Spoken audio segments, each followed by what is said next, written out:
السلام علیکم ورحمۃ اللہ وبرکاتہ۔ معزز خواتین و حضرات، ماہ مبارک رمضان کے مہینہ کے سلسلہ میں جو ہمارا تعلیم کا سلسلہ جاری ہے، اس میں آج کی حدیث پیش ہے۔ بسم اللہ الرحمن الرحیم۔ نبی کریم صلی اللہ علیہ وسلم کا ارشاد ہے کہ شب قدر میں حضرت جبرائیل علیہ السلام ملائکہ کی ایک جماعت کے ساتھ آتے ہیں اور اس شخص کے لیے جو کھڑے یا بیٹھے اللہ کا ذکر کر رہا ہے اور عبادت میں مشغول ہے دعائے رحمت کرتے ہیں۔ اور جب عید الفطر کا دن ہوتا ہے تو حق تعالی شانہ اپنے فرشتوں کے سامنے بندوں کی عبادت پر فخر فرماتے ہیں، اس لیے کہ انہوں نے آدمیوں پر طعن کیا تھا، اور ان سے دریافت فرماتے ہیں کہ اے فرشتوں، اس مزدور کا جو اپنی خدمت پوری ادا کر دے کیا بدلہ ہے؟ وہ عرض کرتے ہیں کہ ہمارے رب، اس کا بدلہ یہی ہے کہ اس کی اجرت پوری دے دی جائے۔ تو ارشاد ہوتا ہے کہ فرشتوں، میرے غلاموں نے اور میری باندیوں نے میرے فریضہ کو پورا کر دیا، پھر دعا کے ساتھ چلاتے ہوئے عیدگاہ کی طرف نکلے ہیں۔ میری عزت کی قسم، میرے جلال کی قسم، میری بخشش کی قسم، میرے علو شان کی قسم، میرے بلندی مرتبہ کی قسم، میں ان لوگوں کی دعا ضرور قبول کروں گا۔ پھر ان لوگوں کو خطاب فرما کر ارشاد ہوتا ہے کہ جاؤ، تمہارے گناہ معاف کر دیے ہیں اور تمہاری برائیوں کو نیکیوں سے بدل دیا ہے۔ بس یہ لوگ عیدگاہ سے ایسے حال میں لوٹتے ہیں کہ ان کے گناہ معاف ہو چکے ہوتے ہیں۔ حضرت جبرائیل علیہ السلام کا ملائکہ کے ساتھ آنا خود قرآن پاک میں بھی مذکور ہے، اور بہت سی احادیث میں بھی اس کی تصریح ہے۔ حضرت جبرائیل علیہ السلام تمام فرشتوں کو تقاضا فرماتے ہیں کہ ہر ذاکر و شاگل کے گھر جائیں اور ان سے مصافحہ کریں۔ حضرت اقدس شیخ عبد القادر جیلانی رحمۃ اللہ علیہ کی غنیہ سے نقل کیا ہے کہ ابن عباس رضی اللہ تعالیٰ عنہ کی حدیث میں ہے کہ فرشتے حضرت جبرائیل علیہ السلام کے کہنے سے متفرق ہو جاتے ہیں، اور کوئی گھر، چھوٹا بڑا جنگل یا کشتی ایسی نہیں ہوتی جس میں کوئی مومن ہو اور فرشتے مصافحہ کرنے کے لیے وہاں نہ جاتے ہوں، لیکن اس گھر میں داخل نہیں ہوتے جس میں کتا یا سور ہو، یا حرام کاری کی وجہ سے جنبی یا تصویر ہو۔ مسلمانوں کے کتنے گھر ایسے ہیں جن میں خیالی زینت کی خاطر تصویریں لٹکائی جاتی ہیں، اور اللہ کی اتنی بڑی نعمت رحمت سے اپنے ہاتھوں اپنے کو محروم کرتے ہیں۔ تصویر لٹکانے والا ایک آدھ ہوتا ہے، مگر اس گھر میں رحمت کے فرشتوں کے داخل ہونے سے روکنے کا سبب بن کر سارے ہی گھر کو اپنے ساتھ محروم رکھتا ہے۔ حضرت عائشہ رضی اللہ تعالیٰ عنہ نبی کریم صلی اللہ علیہ وسلم سے نقل فرماتی ہیں کہ لیلۃ القدر کو رمضان کے اخیر عشرہ کی طاق راتوں میں تلاش کیا کرو۔ جمہور علماء کے نزدیک اخیر عشرہ 21ویں رات سے شروع ہوتا ہے۔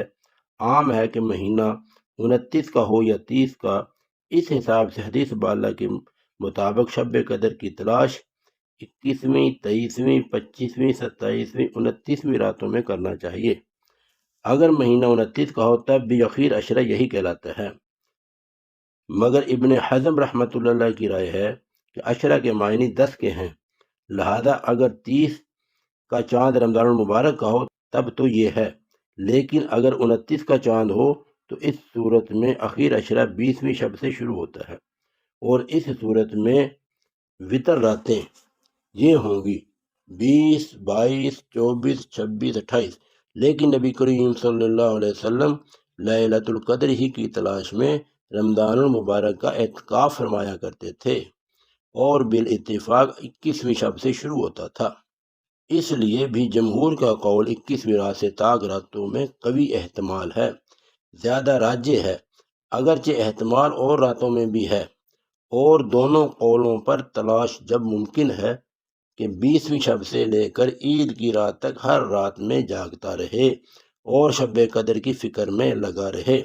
10-11 راتیں کوئی ایسی اہم یا مشکل چیز نہیں جن کو جاگ کر گزار دینا اس شخص کے لیے کچھ مشکل ہو جو ثواب کی امید رکھتا ہو۔ حضرت عبادہ رضی اللہ تعالیٰ عنہ کہتے ہیں کہ نبی کریم صلی اللہ علیہ وسلم اس لیے باہر تشریف لائے تاکہ ہمیں شب قدر کی اطلاع فرمائیں، مگر دو مسلمانوں میں جھگڑا ہو رہا تھا۔ حضور صلی اللہ علیہ وسلم نے ارشاد فرمایا کہ میں اس لیے آیا تھا کہ تمہیں شب قدر کی خبر دوں، مگر فلاں فلاں شخصوں میں جھگڑا ہو رہا تھا کہ جس کی وجہ سے اس کی تعین اٹھا لی گئی۔ کیا بعید ہے کہ یہ اٹھا لینا اللہ کے علم میں بہتر ہو، لہذا اب اس رات کو 9ویں اور 7ویں اور 5ویں رات میں تلاش کرو۔ اس حدیث میں 3 مضمون قابل غور ہیں۔ اول جو سب سے اہم ہے وہ جھگڑا ہے، جو اس قدر سخت بری چیز ہے کہ اس کی وجہ سے ہمیشہ کے لیے شب قدر کی تعین اٹھا لی گئی، اور صرف یہی نہیں بلکہ جھگڑا ہمیشہ برکات سے محرومی کا سبب ہوا کرتا ہے۔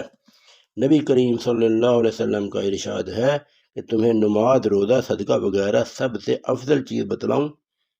صحابہ نے عرض کیا ضرور۔ حضور صلی اللہ علیہ وسلم نے فرمایا کہ آپس کا سلوک سب سے افضل ہے، اور آپس کی لڑائی دین کو مونڈنے والی ہے، یعنی جیسے استرے سے سر کے بال ایک دم صاف ہو جاتے ہیں، آپس کی لڑائی سے دین بھی اسی طرح صاف ہو جاتا ہے۔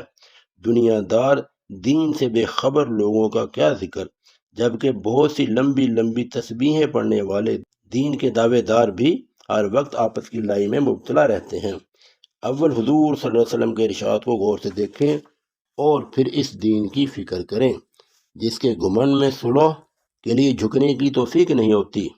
فصل اول میں روزہ کے آداب گزرے ہیں کہ نبی کریم صلی اللہ علیہ وسلم نے مسلمانوں کی آبروریزی کو بدترین سود اور خبیث ترین سود ارشاد فرمایا ہے، لیکن ہم لوگ لڑائی کے دور میں نہ مسلمان کی آبرو کی پرواہ کرتے ہیں، نہ اللہ اور اس کے سچے رسول صلی اللہ علیہ وسلم کے ارشادات کا خیال۔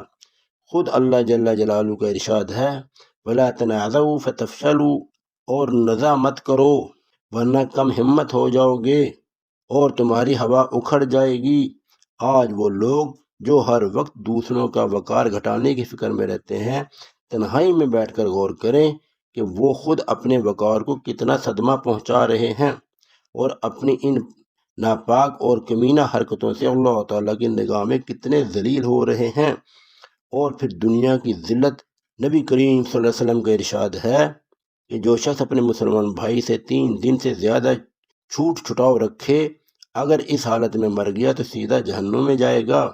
ایک حدیث میں ارشاد ہے ہر پیر و جمعرات کے دن اللہ کی حضوری میں بندوں کے اعمال پیش ہوتے ہیں، اور اللہ جل شانہ کی رحمت سے نیک اعمال کی بدولت مشرکوں کے علاوہ اوروں کی مغفرت ہوتی رہتی ہے، مگر جن 2 میں جھگڑا ہوتا ہے ان کی مغفرت کے متعلق ارشاد ہوتا ہے کہ ان کو چھوڑے رکھو جب تک صلح نہ کریں۔ ایک حدیث پاک میں ارشاد ہے کہ ہر پیر جمعرات کو اعمال کی پیشی ہوتی ہے، اس میں توبہ کرنے والوں کی توبہ قبول ہوتی ہے اور استغفار کرنے والوں کی استغفار قبول کی جاتی ہے، مگر آپس میں لڑنے والوں کو ان کے حال پر چھوڑ دیا جاتا ہے۔ ایک جگہ ارشاد ہے کہ شب برات میں اللہ کی رحمت عامہ خلقت کی طرف متوجہ ہوتی ہے، اور ذرا ذرا سے بہانہ سے مخلوق کی مغفرت فرمائی جاتی ہے، مگر 2 شخصوں کی مغفرت نہیں ہوتی، ایک کافر، دوسرا وہ جو کسی سے کینہ رکھے۔ ایک جگہ ارشاد ہے کہ 3 شخص ہیں جن کی نماز قبولیت کے لیے ان کے سر سے ایک بالشت بھی اوپر نہیں جاتی، جن میں آپس کے لڑنے والے بھی فرمائے ہیں۔ یہ جگہ ان روایات کے احاطہ کی نہیں، مگر چند روایات اس لیے لکھ دی ہیں کہ ہم لوگوں میں عوام کا ذکر نہیں، خواص میں اور ان لوگوں میں جو شرفا کہلاتے ہیں، دیندار سمجھے جاتے ہیں، ان کی مجالس، ان کے مجامع، ان کی تقریبات اس کمینی حرکت سے لبریز ہیں۔ لیکن ان سب کے بعد یہ بھی معلوم ہونا ضروری ہے یہ سب دنیاوی دشمنی اور دعوت پر ہے۔ اگر کسی شخص کے فسق کی وجہ سے یا کسی دینی امر کی حمایت کی وجہ سے ترک تعلق کرے تو جائز ہے۔ حضرت ابن عمر رضی اللہ عنہ نے ایک مرتبہ حضور صلی اللہ علیہ وسلم کا ارشاد نقل فرمایا تو ان کے بیٹے نے اس پر ایسا لفظ کہہ دیا جو صورتاً حدیث پر اعتراض تھا۔ حضرت ابن عمر رضی اللہ عنہ نے مرنے تک ان سے بات نہیں کی۔ اور بھی اس قسم کے واقعات صحابہ کرام کے ثابت ہیں، لیکن اللہ تعالیٰ شانہ دانا و بینا ہے، قلوب کے حال کو اچھی طرح جانتے ہیں، اس سے خوب واقف ہیں کہ کون سا ترک تعلق دین کی خاطر ہے اور کون سا اپنی وجاہت اور کثر شان اور بڑائی کی وجہ سے ہے۔ ویسے تو ہر شخص اپنے کینہ اور بغض کو دین کی طرف منسوخ کر ہی سکتا ہے۔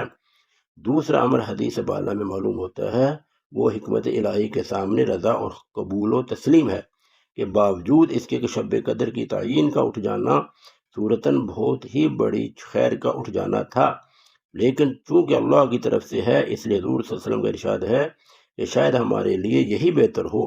نہایت عبرت اور غور کا مقام ہے۔ اللہ جل شانہ کی رحیم و کریم ذات بندہ پر ہر وقت مہربان ہے۔ اگر بندہ اپنی بادمالی سے کسی مصیبت میں مبتلا ہو جاتا ہے تب بھی اللہ جل جلالہ کی طرف سے تھوڑی سی توجہ اور اقرار عجز کے بعد اللہ کا کرم شامل حال ہو جاتا ہے اور وہ مصیبت بھی کسی بڑی خیر کا سبب بنا دی جاتی ہے، اور اللہ کے لیے کوئی چیز مشکل نہیں۔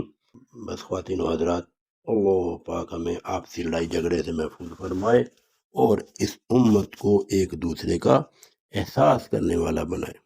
ہم سب کی جان مال عزت آبرو ایمان کی حفاظت فرمائے اور رمضان المبارک کے مبارک مہینہ سے پورا فائدہ اٹھانے کی توفیق عطا فرمائے۔ آمین آمین آمین یا رب العالمین۔ السلام علیکم ورحمۃ اللہ وبرکاتہ۔